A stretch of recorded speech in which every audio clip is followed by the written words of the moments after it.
Just one little thing. It's no big deal. It's never going to, hurt the show or anything like that. Right. Jim Carrey has made people laugh for decades, but his real life has often raised just as many questions as his career. Behind the wild faces, huge movies, and unforgettable fame, there were messy relationships, personal struggles, public breakups, and rumors that never fully went away. He became one of Hollywood's biggest stars, yet his private life kept pulling just as much attention as the work that made him famous. From marriages to heartbreaks, people have spent years trying to figure out what was really going on behind the smile. And now, fresh comments have brought those old suspicions back into the spotlight. From Jim Carrey's rise to fame to the relationships, heartbreaks, and controversy that followed him for years, join us as we take a closer look. A funny kid with a hard start. Jim Carrey, born James Eugene Carrey, came into the world in Newmarket, Ontario, Canada. He grew up in a Catholic home with his parents and 3 older siblings. His mother, Kathleen, stayed at home, and his father, Percy, was both a musician and an accountant. Even as a child, Jim already stood out. At 8 years old, he would stand in front of a mirror and make faces, slowly realizing he had a gift for impressions. By 10, he was bold enough to write to Carol Burnett and tell her he was already a master of impressions and should be on her show. He even got a reply, and that meant a lot to him.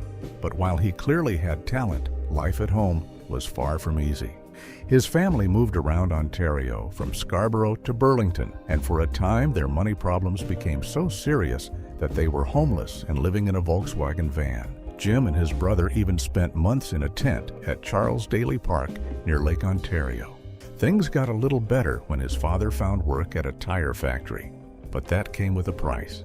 In exchange for living in a house near the factory, Jim and his older brother had to work there too, doing long overnight shifts as janitors and security guards. Jim later returned to school in Scarborough, but on his 16th birthday, he dropped out. By then, he was already chasing comedy while still carrying the weight of family struggle on his shoulders, and that mix would shape everything that came next. The first big chances and the first big setbacks. Jim's first try at stand-up came in 1977 when he was just 15. His father helped him put together an act and drove him to Yuck Yucks in downtown Toronto. His mother even picked out what he would wear, believing that's how they dress on the Dean Martin Celebrity Roast. But the night went badly. His impressions did not connect with that crowd, and later one person described it as bad rich little. It was a rough start, and it shook his confidence. Still, Jim did not give up. As his family's situation improved and they moved into a new home in Jackson's Point, he returned to comedy in 1979 with a much stronger act.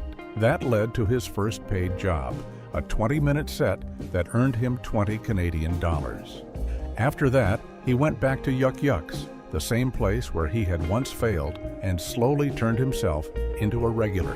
He was still young, but his name was starting to spread. Around the same time, he also tried to join Saturday Night Live for the 1980-81 season, but he did not get picked. He took a voice job on a local overnight TV show and kept performing around Toronto and nearby towns. In 1981, he was booked to open for a rock band in Barrie, but the crowd booed him off the stage. 2 weeks later, things changed again. A glowing piece in the Toronto Star called him a genuine star coming to life. That kind of praise gave his career real momentum. Soon, he appeared on An Evening at the Improv and landed his first acting role in a TV movie called Introducing Janet, where he played a struggling impressionist comic. By then, he was becoming known across Canada. Rodney Dangerfield noticed him and signed him to open for his tour. There was even talk of The Tonight Show becoming his next big step. Suddenly, Jim was no longer just a local act. He was becoming someone people were starting to watch very closely. Hollywood rejections before the big break. In early 1983, Jim moved to Hollywood. His main goal was clear. He wanted The Tonight Show. For a moment, it looked like it would happen, but after one week club set, he was dropped from the booking. That had to sting. Still, he kept going. He performed at the Comedy Store, returned to Toronto for shows, and was even featured on the Canadian program W5. Soon after, he landed the lead role in the NBC sitcom The Duck Factory and also got a supporting role in the film Finders Keepers. In late 1983, he finally made it onto The Tonight Show with Johnny Carson, doing a rapid string of impressions. Carson gave him an okay sign but did not invite him to the couch afterward, which suggested the reaction was good but not a total triumph. The sitcom itself did not last long, and Jim went back to touring. He then got film roles in Once Bitten and Peggy Sue Got Married, but his bigger dream of joining Saturday Night Live kept slipping away. He tried again in 1985 and again in 1986, and both times he was rejected. On that last try, Dana Carvey and Phil Hartman were chosen instead. By then, Jim started to see that impressions alone were not enough. So he pushed himself to change. He began building a new act with more characters and observation, even if that meant upsetting comedy club owners and confusing audiences who expected the old style. That shift mattered. From 1990 to 1994, he became a regular on In Living Color, and that show finally gave him a national platform. Then came the year that changed his life. In 1994, Ace Ventura, Pet Detective, made him a hit. The Mask followed and became a massive success worldwide. Then, Dumb and Dumber did the same. In 1 year, Jim Carrey went from rising comic to one of Hollywood's biggest stars. The success kept coming with Batman Forever, Ace Ventura, When Nature Calls, The Cable Guy, and Liar Liar. By the mid-1990s, he was not just famous. He was one of the biggest comedy stars in the world. Love, marriage, and the public curiosity around his life. As Jim's career exploded, people also became more curious about his private life. Long before his biggest fame, he dated singer Linda Ronstadt for 8 months in 1983. Then, on March 28, 1987, he married Melissa Woomer, a former actress and Comedy Store waitress. They had one daughter together, and for a time, this looked like a more settled chapter in his life. But the marriage did not last.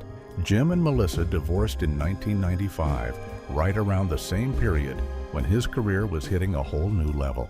Not long after that, on September 23, 1996, he married his Dumb and Dumber co-star, Lauren Holly. That marriage ended in less than a year. So while the public saw the movie star who was making millions and filling theaters, his personal life was much less steady. That contrast made people pay even more attention. They saw the huge success, but they also saw the broken relationships, the changes, and the pattern of a man whose private world did not seem as smooth as his public image. At the same time, Jim was also open about his spiritual side. He spoke about the law of attraction and said that when he was still struggling, he would picture success before it came. He even said he imagined a $10 million check for acting services rendered, kept that image with him, and years later received one for Dumb and Dumber. He also practiced transcendental meditation.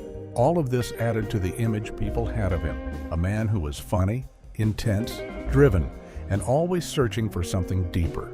Behind the comedy, there was struggle, ambition, heartbreak, and a personal life that kept people wondering what was really going on beneath the surface. The roles that changed how people saw Jim Carrey. By the late 1990s, Jim Carrey was already a huge star, but he wanted to show he could do more than loud comedy. In 1998, he took less money to star in The Truman Show, playing Truman Burbank. That choice paid off in a big way. The film was praised, became a commercial success, and brought him even more respect around the world. Many people thought this would finally bring him an Oscar nomination, but it did not happen. He did win the Golden Globe for Best Actor in a Motion Picture Drama, and one critic said the film allows Carrey to edge away from broad comedy and called it a hilarious and breathtakingly conceived satire. That same year, he also appeared as a made-up version of himself in the final episode of The Larry Sanders Show, where he sharply went after Gary Shandling's character. Then, in 1999, he took on another major role in Man on the Moon, where he played comedian Andy Kaufman. Once again, the praise was strong. Once again, he won a Golden Globe. And once again, An Oscar nomination did not come. He did, however, receive his first Screen Actors Guild Award nomination for Best Actor. So even while the biggest film honor kept passing him by, Jim was clearly entering a new stage of his career. And soon, that change would spill into both his work and his private life. More success on screen, more questions off-screen. In 2000, Jim returned to broad comedy with Me, Myself, and Irene. The reviews were mixed, but the film did well, and it also became part of his personal story because he was engaged to his co-star Renee Zellweger from 1999 to 2000.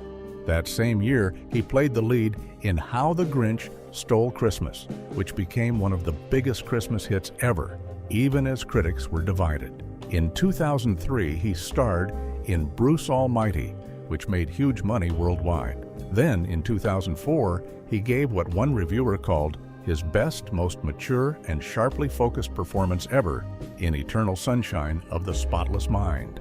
He earned more praise, another Golden Globe nomination, and his first BAFTA nomination. That same year, he appeared in Lemony Snicket's A Series of Unfortunate Events, and one critic defended his style by saying, "If you can't let Carrey be Carrey, put someone boring and less expensive in the role." In 2004, he also became a U.S. citizen while staying a dual citizen of both the United States and Canada. In the years that followed, he stayed busy with Fun with Dick and Jane, Horton Hears a Who, Yes Man, I Love You, Philip Morris, A Christmas Carol, and Mr. Popper's Penguins. Not every film was loved, especially the number 23, which was heavily criticized, but he kept moving between comedy, voice work, and more serious parts.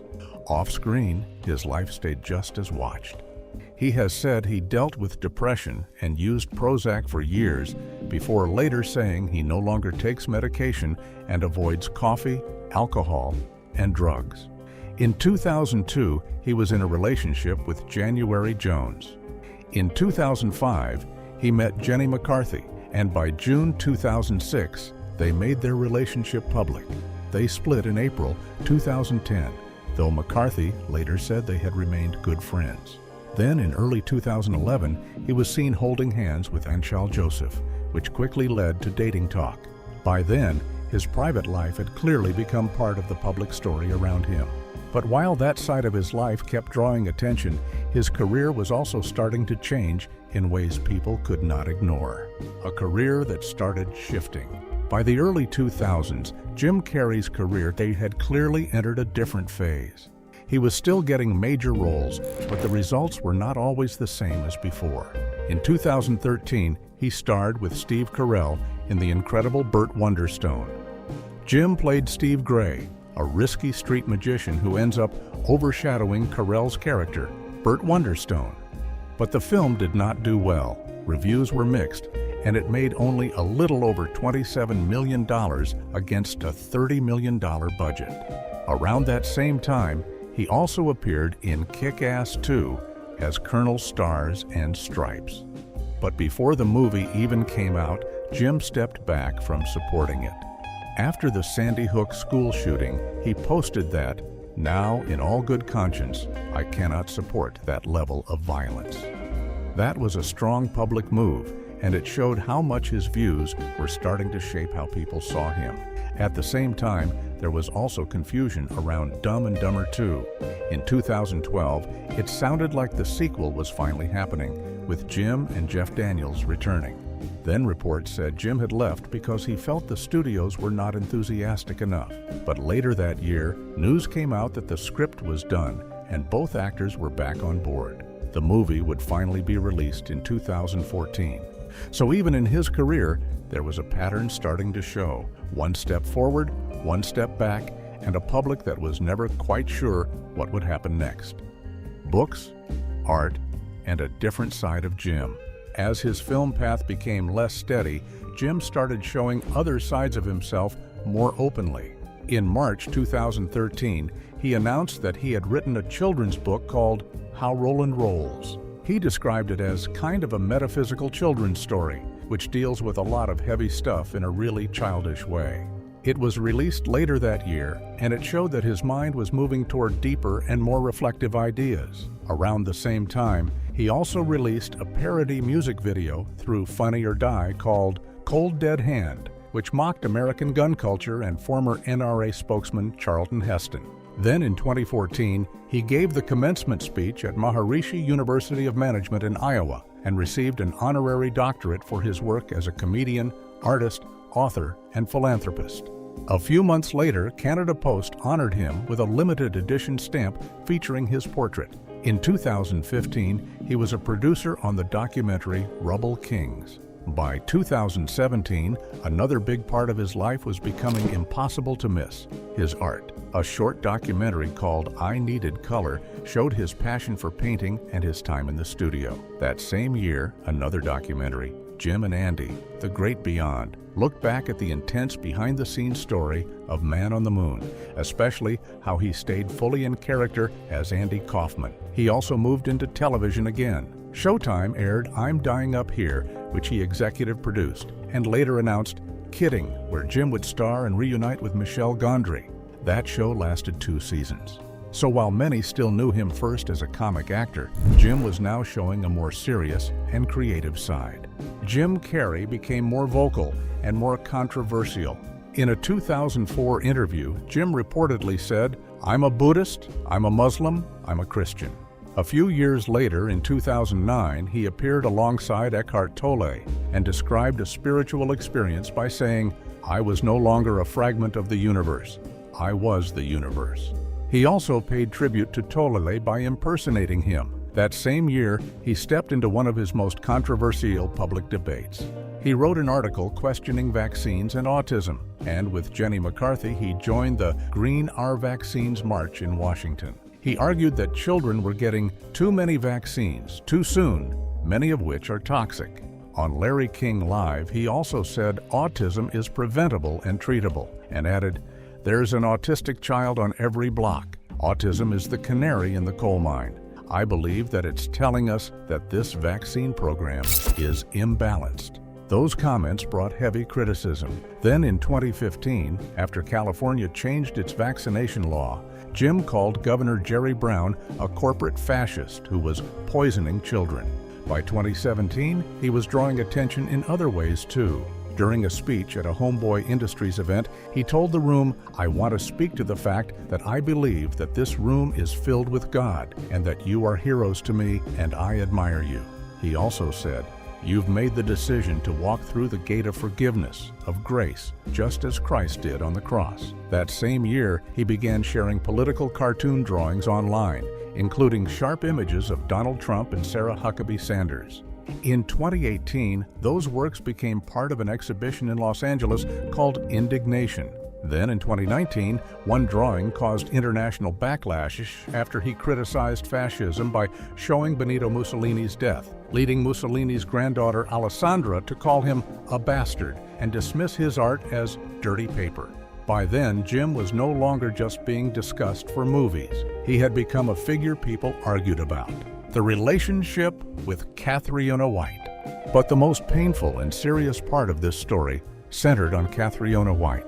Jim met Cathriona in 2012. She was a makeup artist from County Tipperary, Ireland. They dated on and off between 2012 and 2015. She was also married to Mark Burton in 2013 in Las Vegas, and she remained married while she was still in an on and off relationship with Jim. Their relationship was described by others as intense and unstable. One close friend told police that she was usually cheerful and upbeat, but sometimes became really down. The same friend said she missed her family in Ireland and was madly in love with Jim, despite what was described as a roller coaster relationship. That already paints a complicated picture. Then everything changed in September 2015. On September 28th, Cathriona White was found dead in a residence in Sherman Oaks, California. The cause was a prescription drug overdose, and the Los Angeles coroner later ruled the death a suicide. Jim was not distant from this moment. He served as a pallbearer at her funeral in Cappawhite, Ireland, which showed how personally close this tragedy still was to him. After her passing, he released a deeply emotional statement calling her "my sweet Cathriona" and saying she was a truly kind and delicate Irish flower, too sensitive for this soil, to whom loving and being loved was all that sparkled. He added, "We have all been hit with a lightning bolt." At that point, many people saw him as a grieving man dealing with a heartbreaking loss. But that image would soon be challenged in a very public way, and what came next would become one of the darkest chapters of his public life. Everything took a darker turn after the lawsuit. In September 2016, nearly a year after Cathriona's death, her estranged husband, Mark Burton, filed a wrongful death lawsuit against Jim Carrey.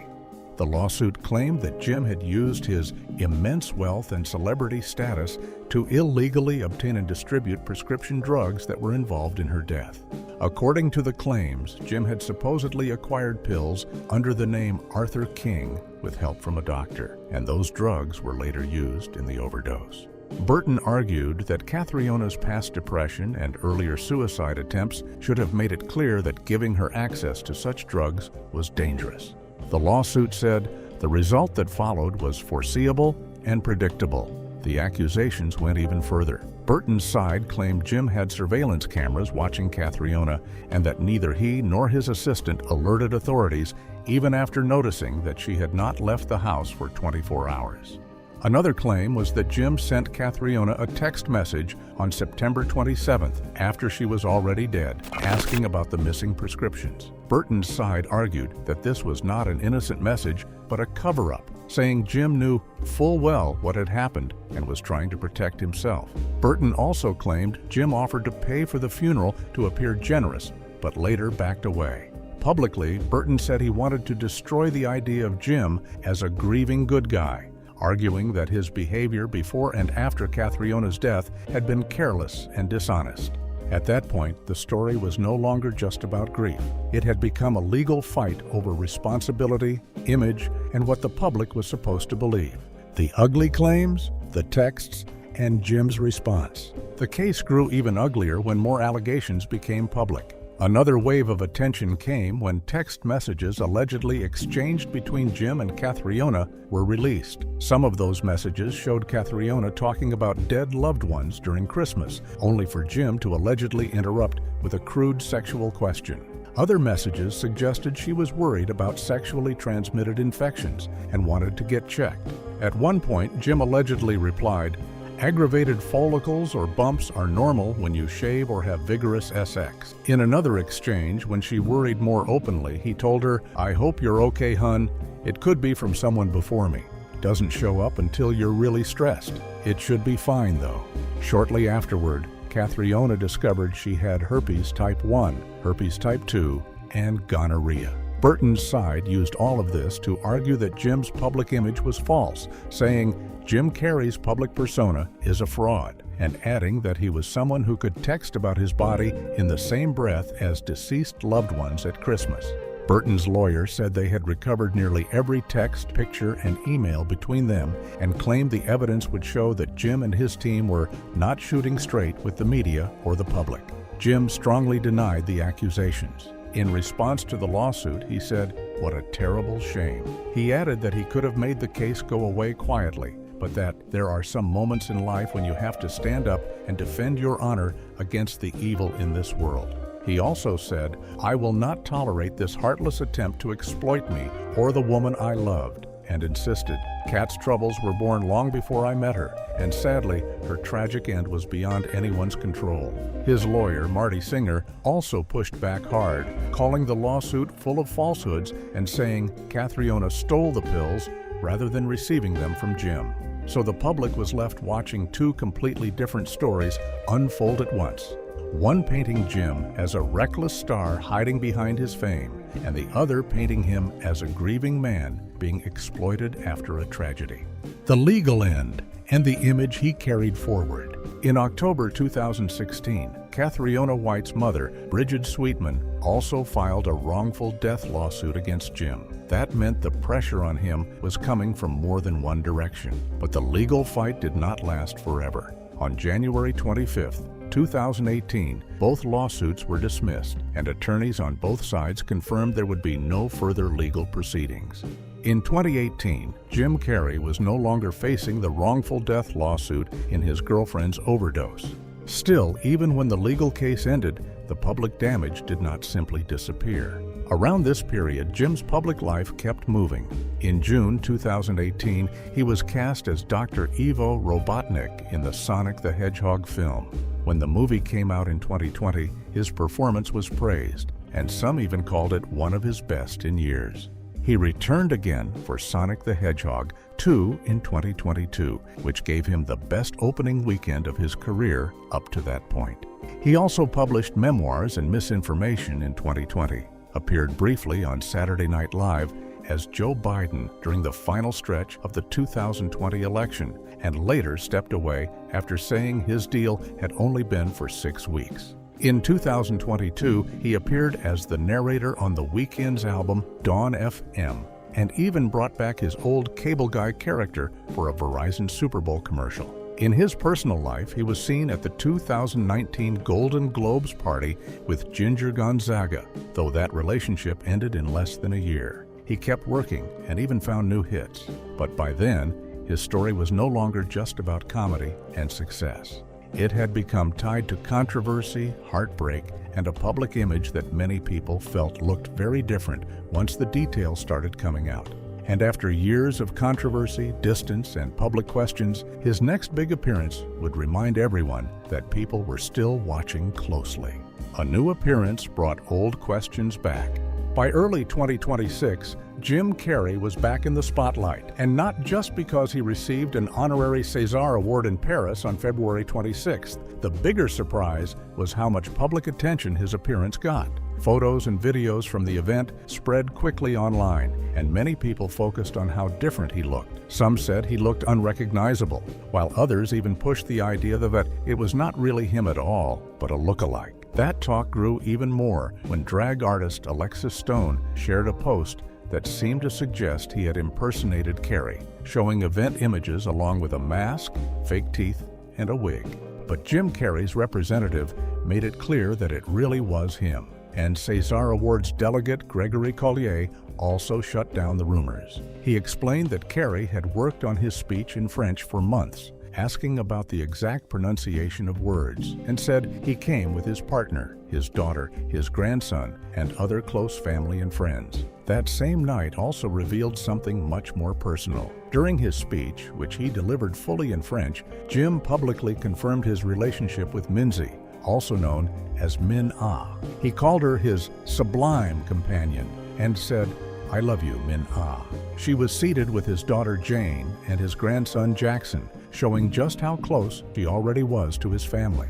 So what began as a major honor in Paris quickly turned into a night of rumors, surprise, and a very public declaration of love that brought his private life right back into the conversation. Do you think the public has always seen the real Jim Carrey, or has there always been more going on behind the image? And after everything that has come out over the years, has your view of him changed? Share your thoughts in the comments below.